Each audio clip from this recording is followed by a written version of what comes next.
Hello everyone, আজকে আমি তোমাদের সাথে আমার মায়ের হাতের একটি চিকেনের রেসিপি শেয়ার করব। তো এই রান্নাটা করার জন্য প্রথমেই মাংসের আলুগুলোকে তেলে দিয়ে কিছু সময় ভেজে নিতে হবে। মাংসের আলুগুলো ভাজা হয়ে গেলে সেটা তুলে রেখে ওই তেলেই পেঁয়াজ আর একটু জিরা দিয়ে কিছু সময় ভেজে নিতে হবে। এরপর এর মধ্যে পেঁয়াজ, রসুন, আদা আর মরিচের পেস্ট দিয়ে দিতে হবে। কিছু সময় নেড়েচেড়ে নিয়ে সামান্য পরিমাণে জল দিয়ে দিতে হবে যাতে মুরগির মশলাটা পুড়ে না যায়।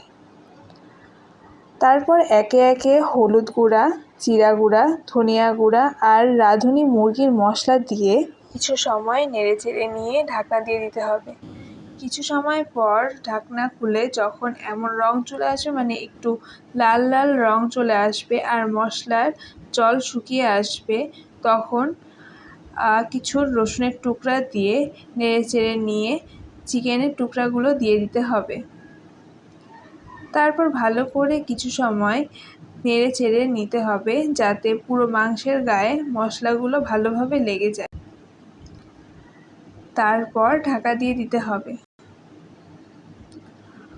যতক্ষণ না পর্যন্ত মাংস ভালোভাবে সিদ্ধ হয় ততক্ষণ পর্যন্ত কিছু সময় পর পর নেড়েচেড়ে আবার ঢাকা দিয়ে রাখতে হবে।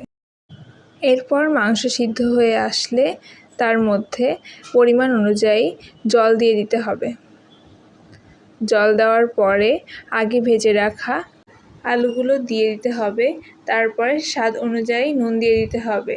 নুন দিয়ে একটু নাড়াচাড়া করে ঢাকা দিয়ে দিতে হবে। তারপর ঢাকনা খুলে টমেটো সস, জিরা, কাঁচামরিচ আর গরম মশলা বাটা দিয়ে একটু নেড়েচেড়ে নিয়ে ঢাকনা দিয়ে কিছু সময় রাখতে হবে। তারপরে গ্যাসের চুলা বন্ধ করে দিতে হবে। আর এই যে আমাদের চিকেনের ফাইনাল লুক।